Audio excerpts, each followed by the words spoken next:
Good afternoon, ladies and gentlemen. Welcome to the third academic event of 2021 Cheongju Craft Biennale. I am MC for today's event, Dr. Nami Park, Chairperson of Executive Committee of Cheongju Craft Biennale 2021. So as mentioned, this is third academic event. The event is under the theme of Tools for Conviviality, which is theme for the Biennale.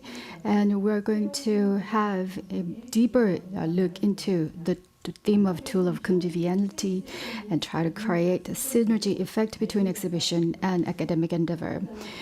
The program consists of 3 different sessions. We have 1 presenter and 1 panelist.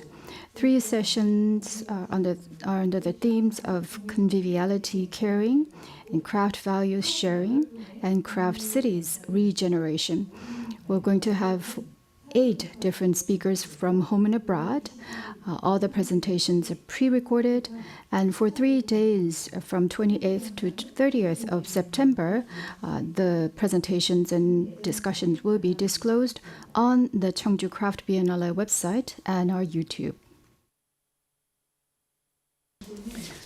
So the topic is a social object, how we build consistent relations. We're going to look into the role of craft in a social circumstances under the theme of craft value sharing. Before we begin the presentation, I will share how the session will proceed. We're going to listen to the presentation given by the speaker, and we will have one discussant who will be leading the discussion with the speaker. I look forward to listening to that discussion. We're going to now listen to the presentation of the social object, a sociological perspective on the craft object. Today's presenter is Dr. Kevin Murray, Editor-in-Chief of Garland Magazine of Australia. He has done extensive research in craft and design realm, and he's also an independent curator and critique who were involved in Scarf Festival and many other renowned projects. Good afternoon, sir. And let me introduce our discussant, President Kim Ji-hye of the Korea Association of Arts and Design. She is also teaching at Ewha Women's University in the College of Craft and Art as an assistant professor. She's also a chair of academic committee of Ceramic Art Research Institute and editor in numerous academic papers. She looks at the process and the role of modern ceramic arts, and she is also author of numerous papers. Now, we will invite Dr. Kevin Murray for his presentation titled Social Object, a Sociological Perspective on the Craft Object.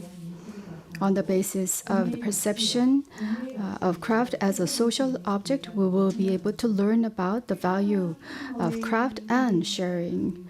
Particularly, the paper written by Dr. Kevin Murray encompasses many different perspectives from anthropology, sociology, and other sciences. I believe we will be able to listen to a very interesting and insightful presentation. Please, sir, go ahead. Thank you. I'm speaking to you from Melbourne, for whom the traditional owners are the Wurundjeri people, and it's a great pleasure to be part of the Cheongju International Craft Biennale. I have been following it for many years, and for me it is certainly the highlight in the global craft calendar. So it is an honor and a pleasure to be part of it. I was particularly interested to contribute to the theme Tools for Conviviality, because it is the social aspect of craft which is something I have been interested in for many years, and so it is a good opportunity to formalize these thoughts for you today. I'd like to begin firstly by sharing my screen, and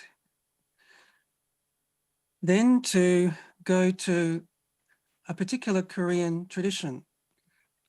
This is an opportunity for me to enjoy the rich culture that is the Korean folk culture and to think about one particular moment.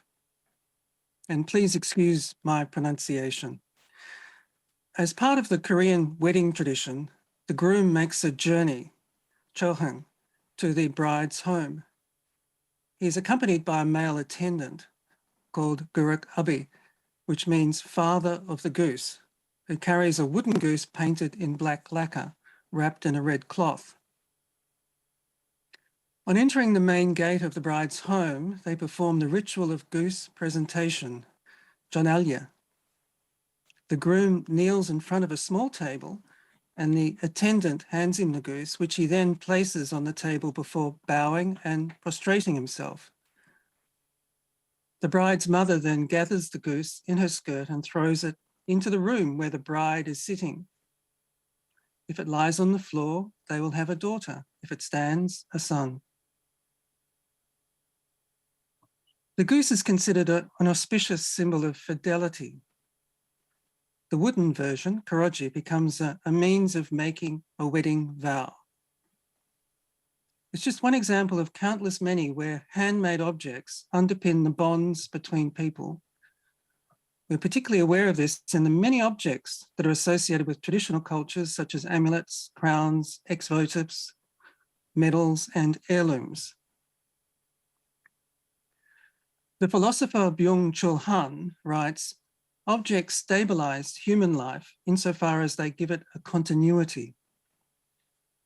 The durability of the wooden goose as a material object incarnates the promise of eternal love as it is made in the wedding ritual. The relative decline of traditional objects in today's world, where relationships are increasingly mediated through technology, does not render the role of the social object obsolete.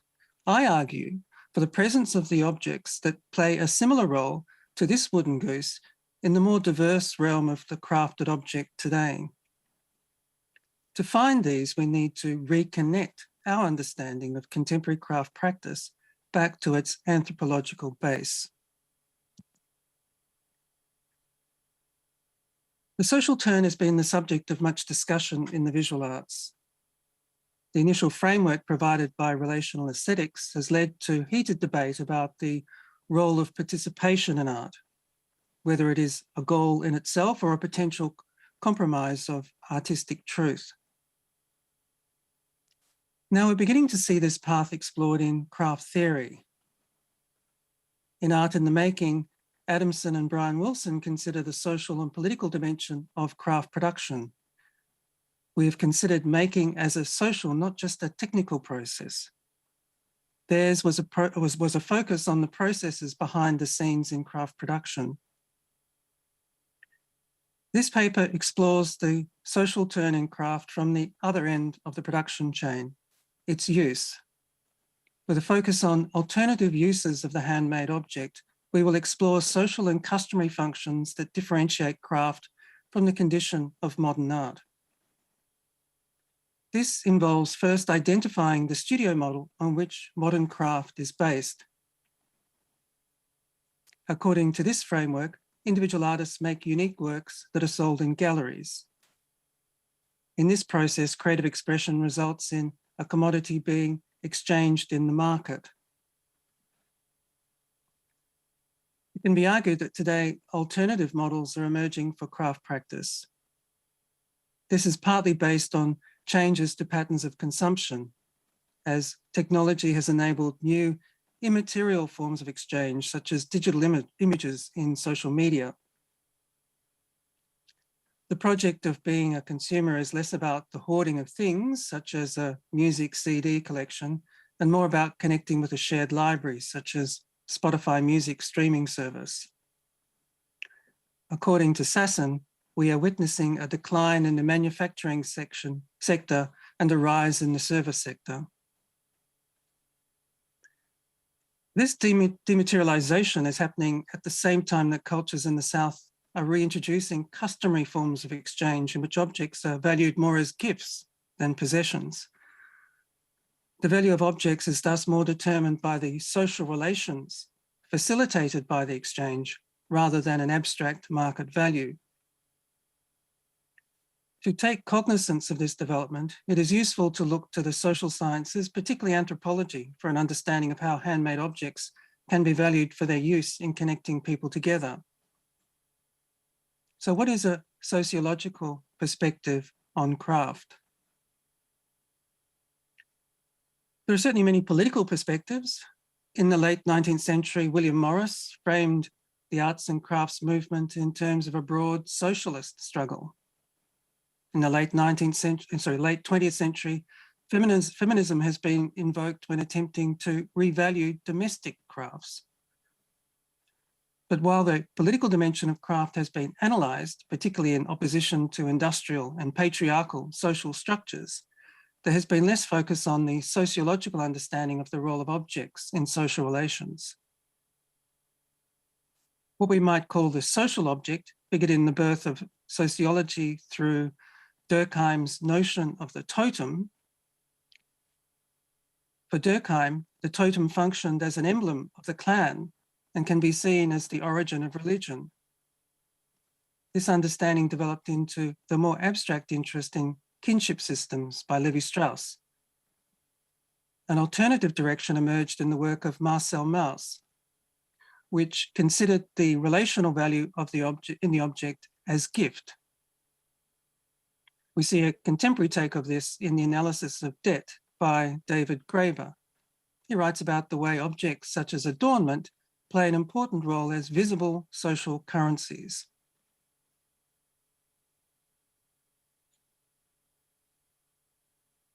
Colonialism has been a phenomenon of anthropological interest. The initial encounters by European colonists and indigenous peoples often involved a mismatch in the value attached to objects. This has been the focus of anthropologist William Peets in his deconstruction of the fetish as a key social object that bound individuals to oaths that maintained African community cohesion. The concept of development behind colonization entailed the commodification of objects that previously had a ceremonial or ritual meaning. This has been important for supporting traditional craft through tourism and export development. More recently, Western designers have been commissioning traditional artisans to make products for foreign markets. This combination of capital and labor is usually hierarchical, following the Platonic model that elevates the form above its material instantiation. Recently in sociology, there has been an attempt to broaden models of understanding social relations that takes account of the global South. The argument is that sociology as a discipline has been conditioned by its origins in the metropolitan North. It does not bring to its centre unique elements of the South, such as colonization. A similar Southern perspective could be applied to the crafts. This involves using the traditional uses of the object as a model for the value of the object in contemporary condition. The first step in establishing this framework is contextualizing modernity within a Western system in a way that enables other modernities in different cultural context. Yoshimi argued for a unique Japanese modernity. Boaventura Santos de Souza extended this regional analysis further by critiquing modernism as a form of violence that abstracts value from its context. He looks to the holistic indigenous ways of understanding to develop a form of ecological knowledge. One of the key forms of abstraction is commodification, in which the object's meaning is reduced to its exchange value in the market. In this paper, I look to the social value that is otherwise lost in the process of commodification. The socialization of craft involves returning to the basics of social activity, in particular, the morality of everyday life, as evident in the verbal phrases commonly used in interactions. So just to reiterate, in terms of the decolonial turn, it involves an understanding of a diversity of modernities and a critique of the abstraction of Western knowledge in particular.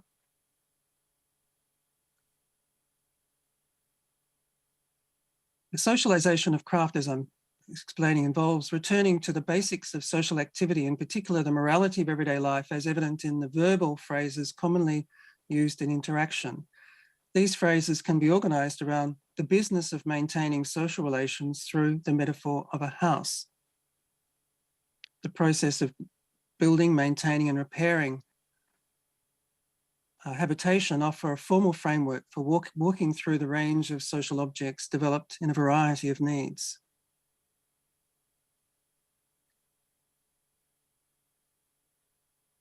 The category social is employed here, similar to the focus of micro-sociologists such as Irving Goffman. This discipline attends to the conduct of social life, underpinned by the drive for honour and respect. Goffman documents the ritual organisation of social encounters that determine agency in the world. Connecting with the body of research in microsociology grants a more complex account of the social. By contrast with the individualistic nature of the studio model, it is easy to define the social as the mere presence of other people, but a micro-sociological perspective takes into account the different flows of connection that might be occurring. Micro-sociology concerns itself with the familiar activity of social life. For the social object, this can be mapped onto the most frequent verbal exchanges in everyday life. Please seeks a favour which is acknowledged with a thank you. You're welcome then cancels any debt on the favour and can also admit a newcomer into the group. Sorry admits responsibility for a wrong. Good luck offers support in a prospective failure and pleasure and success. And I promise builds trust by staking a future commitment. To simplify matters, this collection of key verbal phrases can be ordered into three basic operations in social relations: building, maintaining, and repairing. The architectural metaphor can be used here to identify a parallel set of activities in the life of a home. Its initial construction, the regular maintenance, such as housekeeping, and its repair where degraded elements need to be removed and replaced. In a parallel way, we focus here on establishing a social relation, maintaining it over time, and dealing with situations where trust has been broken. Despite its non-theoretical structure, the architectural metaphor enables us to introduce the social into the craft sphere in a way that can help productively understand the function of various social relations. For creating relationships, the gift has been the most commonly referenced social object. As analysed by Mauss, societies are held together by a web of mutual debt and obligations. The purpose of the debt is to establish an obligation that connects the giver and receiver. Mauss' key example of this was the Kula cycle that occurs in the Trobriand island, in which different island communities maintain relationships through the exchange of elaborately crafted shell necklaces. The anthropologist Graeber builds on this to establish a framework for understanding money as a social currency and offer a critique of global capitalism, which defines debt as an aberration. In the modern context, it is rarely acknowledged that much of studio craft operates in the gift economy. Its products are often purchased as gifts, such as for weddings, where the handmade quality sends an appropriate message of value that the giver invests in the relationship with the recipient. This is particularly the case for jewellers, for whom the engagement and wedding ring is a key part of the social practice. As love tokens, these objects provide a material manifestation of feelings. Commonly, the materials used are associated with eternal values, such as the use of diamonds. The instantiation of a relationship in the wedding ring has been the subject of occasional reference in contemporary jewellery field. Otto Kunzli's necklace, made from 48 used wedding rings, reflects the contrast between their enduring materiality and the fleeting nature of personal relationships. In design, the love token has become a tool of social engineering. The sharing platform Airbnb worked with Mark Newson to produce an acceptance ring that signified a commitment to marriage equality.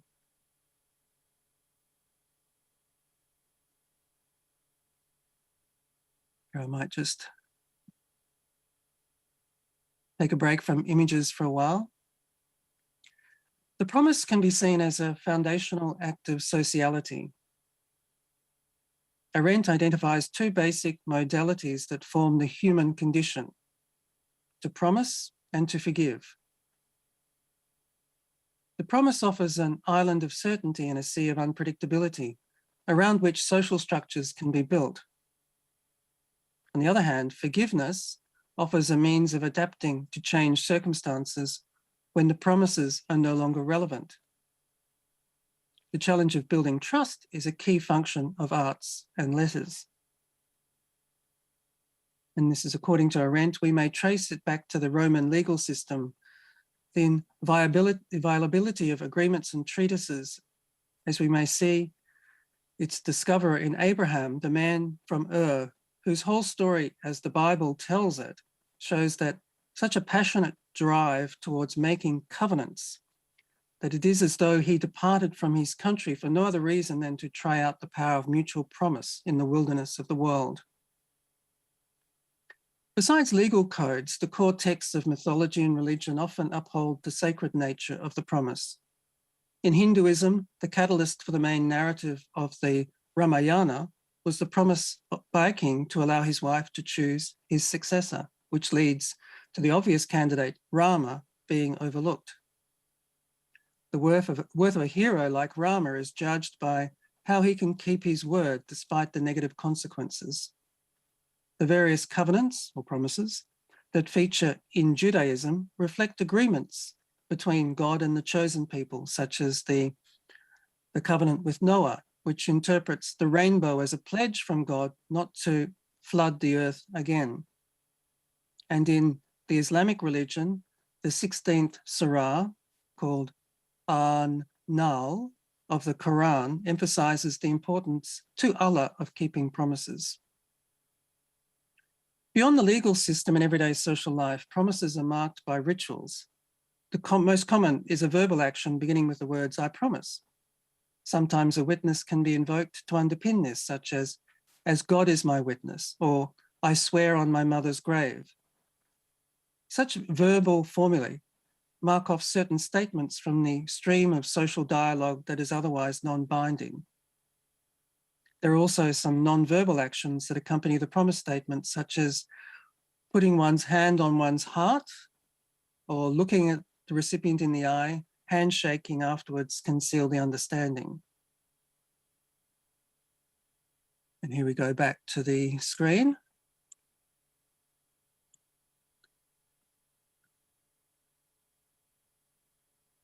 The promise can be given additional substance through the use of an object. In the legal system, this function is performed by a sacred book on which an oath taker places their hand while enunciating their vow.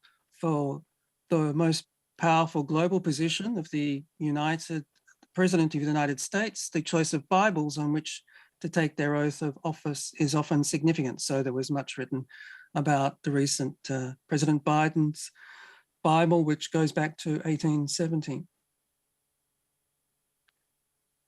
This oath object has pre-modern reference.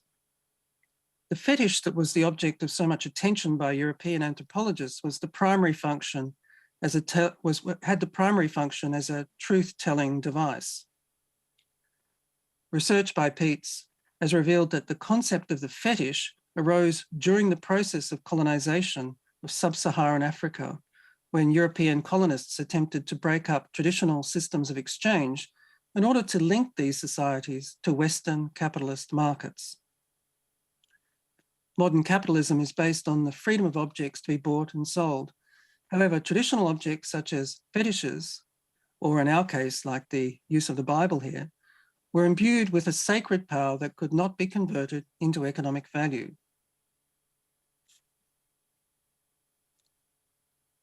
To counter this, Indigenous Africans were represented as misunderstanding the value of objects.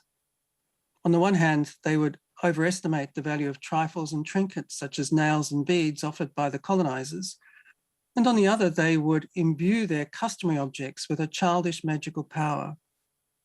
This was interpreted by colonists such as the Dutch Willem Bosman in the early 18th century as a conspiracy to sustain the power of priests over the liberating influence of Western merchants. Peets contrasts the colonial perspective with the practice of slavery, which reduces individuals to the value of commodities. It also involves a denial of the investment of meaning in objects that are central to Christianity, such as the crucifix and the Bible itself.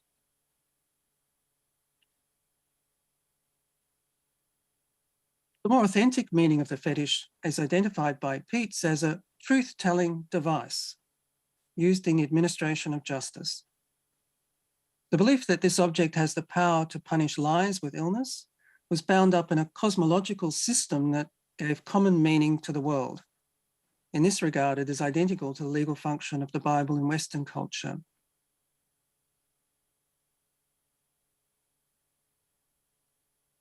There are also other less problematic social objects shared by Western and traditional cultures. In Western culture, the crown is often synonymous with sovereignty. The individual king or queen can be referred to as the crown, as in crown land, to mean government-owned property. In the coronation ceremony, the authority that grants the power of the monarch is symbolized by the person who places the crown on the appointee's head. Craftsmanship plays a role in giving the crown as an object a singular value. The uniqueness of the gems and rarity of the workmanship enable the crown jewels to operate as a sign of exclusive power. Minor versions of this can be found in the tiaras worn by princesses of the royal court. The key to the function of the crown as a social object is that its life extends beyond that of its wearer. It thus provides a material instantiation of the office that is passed down through a succession of mortal bearers. In this sense, it operates as an heirloom that can be transferred to successive generations. Again, the Bible can function additionally as a family heirloom, providing a material link to ancestry. There are equivalents in non-Western cultures, such as the Maori concept of Tanga. This is from New Zealand. Mead and Mead describe the qualities that enable an object to achieve this status. And just to read this, the object needs to fit into the category of Tanga, that is, if it is, that it must be highly prized and preferably an heirloom. Greenstone objects, big or small, qualify as Tanga because greenstone itself, which is a kind of a New Zealand jade, is highly regarded through the Maori world. Heirlooms and objects made of paroia, whalebone, also qualify. Cloaks commonly feature as gifts and have always been highly regarded. Tiki are especially favoured as gifts, and this appears to be the case whether they are heirloom items or recently made. The important factor is the quality of workmanship and the symbolic value of the object. I remember talking to curators in New Zealand. The taonga that they collected were treated as beings, and before they would unwrap them, they would say prayers to activate the relationship. And while this seems, from a colonial perspective, as superstitious, I argue that it contains an inner truth. Taonga can be seen as a subset of honorary objects. Like the crown, the value of the taonga lies partly in the history of its owners. But in addition, the taonga is an object with agency. There are various rituals involved in treating the taonga with respect, such as prayers that are recited to activate its powers. The taonga has had influence on artists in Aotearoa, New Zealand, who have sought to ground their work around its value. Lorena Wilkinson has used taonga as one of the several Māori concepts that have informed the production of her work. Her recent work has confronted the asymmetry between the sacred world of custom and the profane scene of studio craft, in which art is made to be exhibited in public and sold in the open market. Her jewelry work deals with this by making photograms of sacred Tanga, which are then transformed into pendants. This process provides a distance that removes the sacred object of the original while still including reference to the source. The photograms, and these are photographs made just with light, shadows cast by the objects. The photograms are representations, so Wilkinson calls them shadows, of Tanga, not the Tanga themselves. So there is some distance between the image and the original. But these copies are also singular, not multiple. They require the indexical trace of the Tanga to exist. They are like avatars of the Tanga, moving out into the world in ways that the Tanga cannot, sharing their qualities, but also attaining a kind of uniqueness and independence from the Tanga involved in their creation. For non-Indigenous artists, there have been attempts to create objects that circulate outside the market. Vicki Mason's Broaching Change project involved the production of 3 brooches based on garden plants that are often exchanged freely between suburban neighbours. For Mason, this provided an immediate symbol of the ideal of a republic, which has also far eluded Australian democracy. To give this idea circulation, the brooches were given away as door prizes. At the opening of the exhibition, Signs of Change, the winners could accept these brooches with the proviso that they were to give them away to the first person who made a compliment about them. By this means, the brooch would go from person to person, carrying its political message. Bearers were asked to leave a message on the blog so that the brooches could be tracked. Mason's project demonstrates the potential for innovation in the craft field by finding a means of circulation beyond the commodity market. Just a minute.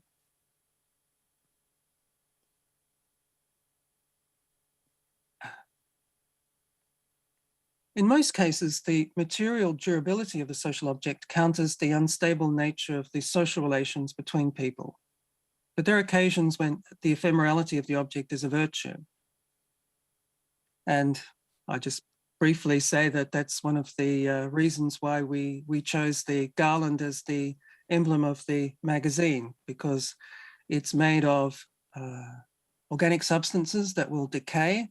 It is initially a very appreciated gift, but it's temporary. So it is something which suits cultures that come in contact, such as in welcome ceremonies. So,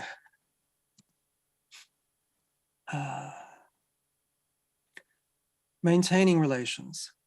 Once relationships have been established, the challenge is to maintain them. This often involves rituals for their renewal, such as annual festivities like the Western Christmas feast that regularly bring a family together. While these often entail the exchange of gifts, there are social objects that specifically assist with keeping relationships alive. The amulet is one of the oldest social objects. One of the earliest known examples of art were beads more than 100,000 years old, which are presumed to function as amulets. Their traditional function is to offer protection against fate, particularly against the evil eye. The evil eye is associated often with the phenomenon of envy, where the inequalities of a community can lead to resentment. Conversely, the purpose of a charm is to acquire good fortune. Now, there is a wide variety of auspicious designs produced by different cultures. For example, the Japanese omamori is a sealed purse sold in temples for the achievement of specific goals, such as academic success, health, or wealth. The key to their power is that the container in which they're kept remains sealed. Omamori make good gifts, especially when a parent or a friend wishes someone good fortune.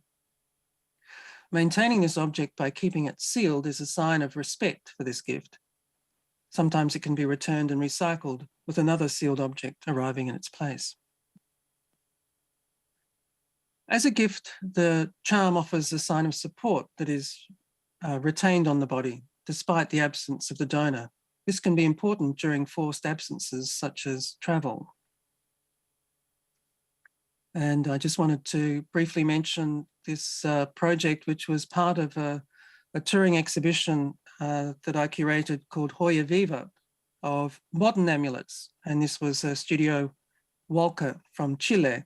And it would be like a collective marriage. They would create these beautiful amulets and then have a ceremony. Here you can see in Chile with the background of the Andes, where people would remember the day together and their relationship with each other. So again, a form of innovation in the social level as well as the material level. One of the most common verbal exchanges, thank you, reflects the many expressions of gratitude used in everyday life to acknowledge the help of others. Many traditional cultures extend this to rituals that imply a debt to non-human actors, such as gods or nature. The Catholic milagros, or body parts in metal, found in cultures such as Italy and Mexico, have been a source of inspiration for many artists. The Mexican jeweler Lorena Lizard, who is also part of the Hoya Viva project, made objects that were outlines of bodies, as might be made when somebody has been killed on the street. These objects were used as symbolic offerings to counter the presence of violence in public life. Jeweler Jimena Rios and Iris Eichenberg curated an exhibition that functioned as a return for the new ex-votives. And this seems to be quite a growing trend and interest in the craft field internationally now, a return to these artifacts and an understanding of their place in the contemporary world. Elsewhere, the social turn in the contemporary jewelry movement has featured a number of projects, including interventions in public space that could be understood as ex-votive. In 2005, Marion Hosking embarked on a project to make a ring for one of the largest trees in Australia. She put a wax around the waist of the tree and used that impression to cast this huge silver ring, which was an acknowledgement of the beauty of the tree. And in another project, Kaz Gaini placed objects in the city rings project to activate the city and as an offering, as a public form of jewelry. Okay. I think I might just stop for a second and go back to that. This votive practice is a continuing feature of jewelry in Australasia. As a jewelry festival in Melbourne, the Radiant Pavilion included a number of public presentations made by jewelry as an offering. Paved with gold by the Wellington Collective occupied artist, applied gold leaf to a parking space in a Melbourne lane. Now we go to repair. One of the major activities, and that's our final section, one of the major activities in social life is responding to situations where trust is violated. This can include situations where promises are broken, rules are transgressed, or a member leaves the social group, sometimes permanently as in death. Repair involves a number of stages reflecting the ritual process associated with resolving social conflict. This involves first making public the transgression, then enacting justice, and finally restoring order. And there's a lot to be said about the traditions and rituals of confession and the use of stigma. We know particularly during the Nazi period, the use of the yellow Star of David. It's not necessarily the pleasant side of the social object, but it certainly shows how it can be applied. I just want to end with some reference to mourning, where the object is left after the relationship has departed. And if we just go back to the image with Susan Conn, a Melbourne jeweler,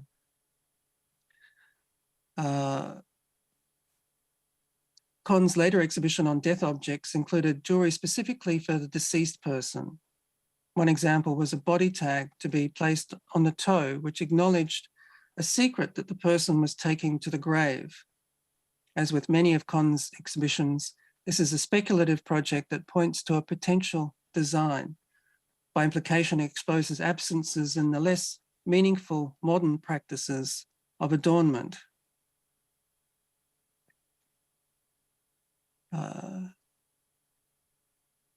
The Japanese ceramic tradition of Konsugi offers a useful material correlate to reparation.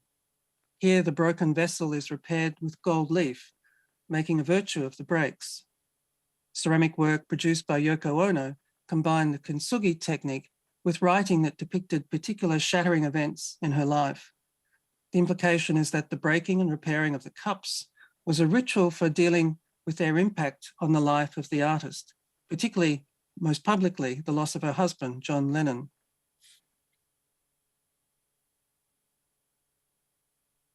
There are many mourning objects, mourning as in M-O-U-R-N-I-N-G, the experience of grief, that offer a transitional process for grieving the loss of a loved one. The Victorian era developed reliquary jewelry using the hair of the deceased. Objects related to deceased ancestors are often worshipped in regular rituals of a Buddhist household. While inorganic and inert, social objects have the distinct advantage of being present when their hosts are absent, whether temporarily or permanently. So now I'd just like to conclude. In considering the social role of craft, we've seen a number of ways in which it might operate outside the market. For Indigenous practitioners, this involves a decolonial gesture and revival of customary ways. For non-Indigenous artists, it is often associated with forms of social practice involving collaboration. For craft criticism, such developments pose a particular challenge in identifying the appropriate values by which to judge works of social craft. The modernist value of originality may be less important than ethics and cultural responsibility. For the craft sector, a model for practice that is outside the market poses particular challenges of sustainability. How can practitioners survive if they are not selling their work? The alternative models need to be developed that respond to the increasing consumption of experiences rather than products. This can include tourism, education, object libraries, and manual professionalization. As an art form, craft has flourished during the modern capitalist era. The network of studios, galleries, and museums has fostered the development of the art form. This will no doubt continue, but there is now a growing alternative sphere involving the service economy and post-colonial revival. This promises to add fresh energy into the craft field and to offer important challenges to craft theory. Thank you and 감사합니다.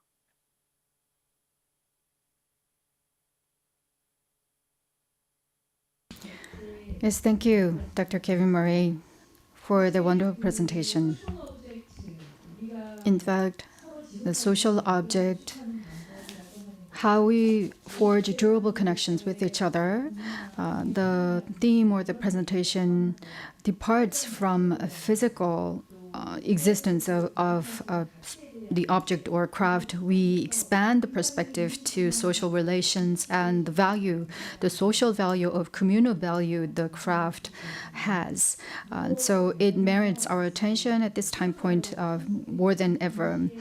On this presentation, we will first give the floor to President Ji-hye Kim of the Association of Arts and Design for a discussion.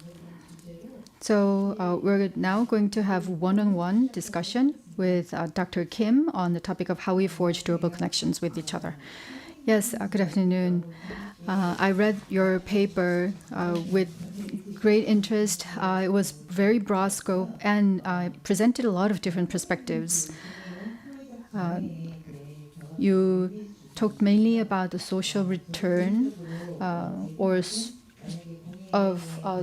craft, when I think there is essence of craft, because craft is the outcome of communal activity or social activity, it has to perform a social function within the environment that craft is created. So I was almost in full agreement with you when I was reading your paper. But the question that I have is, you talked about social turn of art and craft, not just in the realm of craft, but in the broader scale, the broader realm of art. Many are pursuing the communal value or the sense of community with their artistic activities. Now, the origin of craft was from a community, from society to an individual endeavor, but reversely, the art started with an individual endeavor and an individual art activity to a broader communal sense. So, how is the sense of community different between craft and broader art? That's a very good question, because we know in the visual arts that at the beginning of this century, the movement we call relational aesthetics became probably the most important source of new artworks where artists saw their role as one of bringing people together. And in this case, for artists, the activities needn't be around an object. They could be, for instance, to consume a meal together. It could involve performance. Now, clearly the difference in craft is that there is an object involved. And in this case, that the object has a life that goes beyond the gallery. And I think some of the examples that I showed, particularly in the case of contemporary jewelry, such as the Broaching Change project, where these items of jewelry were worn by people outside the gallery, and we use them to track the connections between those people, that it's the role of the object, the agency of the object in this case, as a social force, which is different to what we find in the visual arts. And I think there has been a critique around relational aesthetics that it has been unable to really go beyond the gallery. Some famous artists that would, rather than host an exhibition, bring people in for a meal in a gallery, you would find that the people who were attending this were still the same people who would attend the exhibition normally. It wasn't broadening the audience necessarily, whereas the object, because it goes out into the world, and I think this is the key difference with craft, that its world extends beyond the plinth into the street, into the home, into the temple, into the various other spaces that we engage with. And I think this is a source of great adventure, because we discover the object helps us make these kinds of connections, which can be very interesting.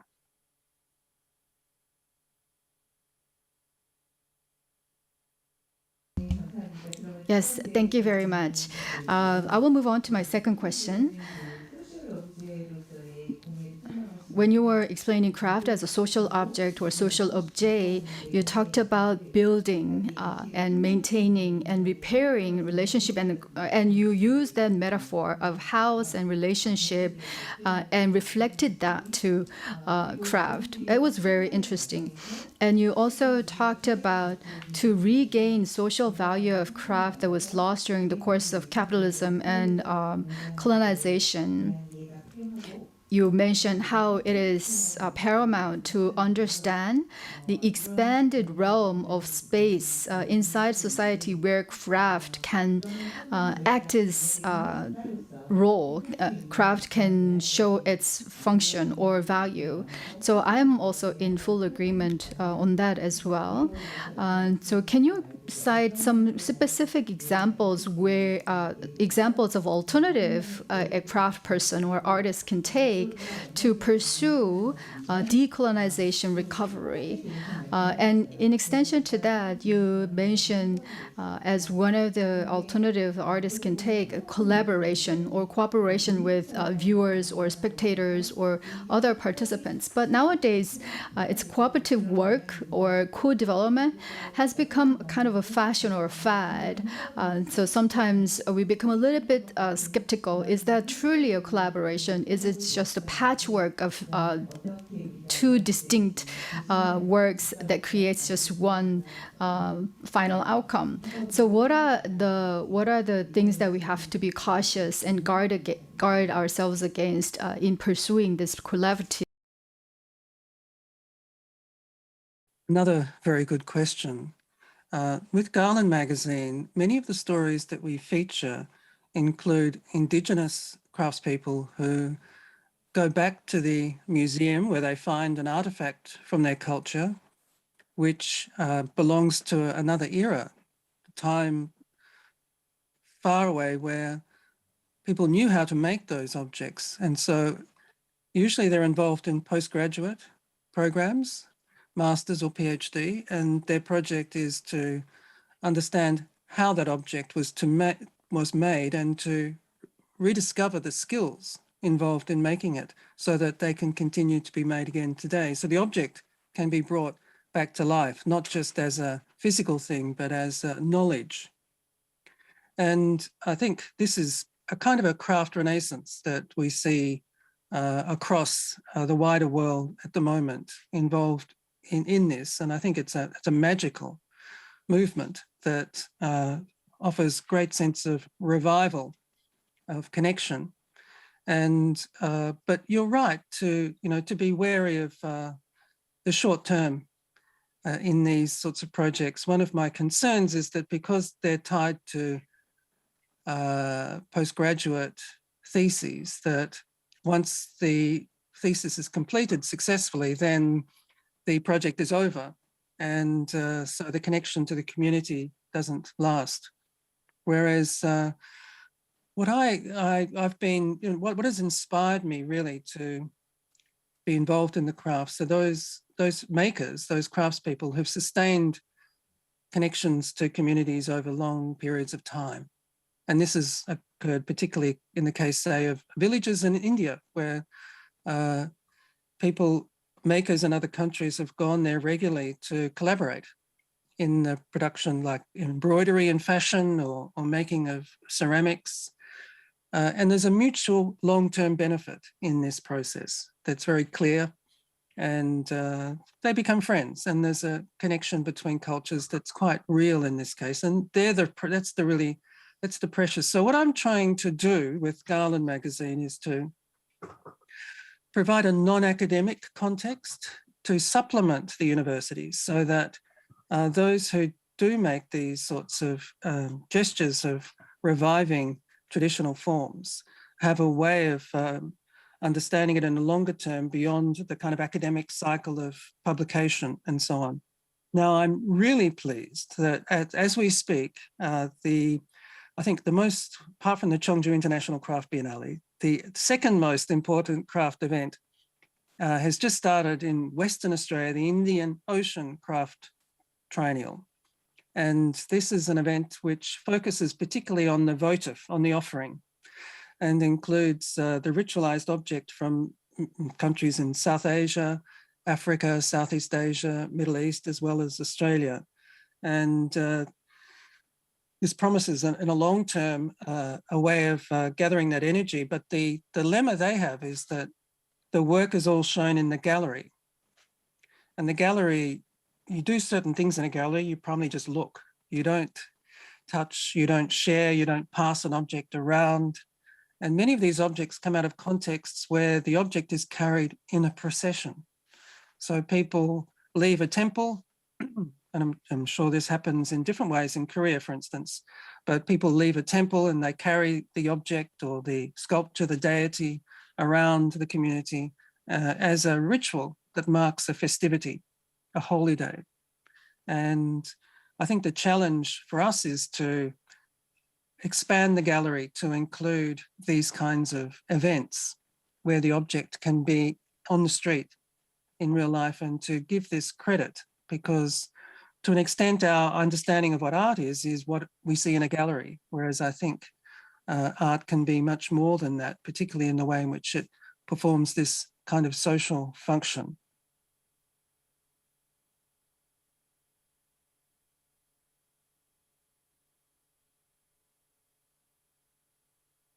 Yes, thank you very much. As I was listening to this discussion, I can see the Durkin mentioned, from totem to Hannah Arendt's reconciliation and forgiveness. Craft provides so diverse roles and functionalities that bonds human relations. So as social object, craft should be looked at from this perspective, and I could really relate to that. As an MC, of course, I'm not given right to ask a question, but I am so eager to ask this burning question because the topic is so interesting. So in fact, in the field, in the realm of craft art, design, and craft, all together, we are growing together, we are working together in harmony. But particularly for craft, when you think craft has more special social value, so what puts craft apart and from other art realm or other visual arts or fine art? So how can craft be an alternative form of art that can really play a social role and contains social value? How is craft different from all the other realm of fine art? So that would be really interesting for the audience to understand.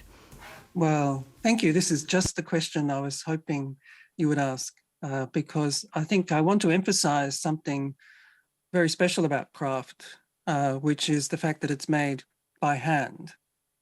And this quality is what makes it valuable, particularly as a social object, because it has this direct contact with the maker. Now, in the case of art, as we know, many artists don't make their own work. They have technical assistance. It's not as important as the concept, the creativity that goes into the idea of the work, the message that it's conveying. We don't really ask ourselves who made the work when we look at a piece of art as much as we do a piece of craft.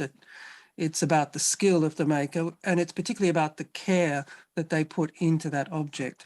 Making it by hand, certainly by contrast to the industrial product, making it by hand makes it unique. Every object made by hand is different. And so in that sense, it helps identify a social connection as also being unique and something which involves people, involves humans. And in that sense, the time and care that goes into the making of the object is something which makes it particularly valuable as a social currency. I want to say this because some people might think that by socializing the craft object, that we underestimate or we devalue the quality of skill, that it just becomes like a token rather than an artwork in itself. Where I always argue, say, look at the crown jewels, for instance, or most of the objects that I showed are objects that where the craftsmanship is quite extraordinary. And it's done because it is about giving value to that work. And of course, there's also the cultural elements as well, you know, like the wooden goose. I hope I didn't misrepresent that ritual too badly, but it's a black lacquer, beautifully carved wooden goose that is there to embody the relationship between, you know, the families that come together in a marriage, in the same way that a beautifully made wedding ring in the West is also there as something which has this kind of eternal value as well. So I really want to emphasize, it's very important to see that skill is something which has a social value, because it's the time and the patience and the energy and the dedication that goes into it. So that when we, for instance, give a gift as a handmade object, it expresses the level of care and attention that we want to represent in our friendship or our love for that other person. There are a lot of other things to say, but that's the most direct one. Thank you for that question.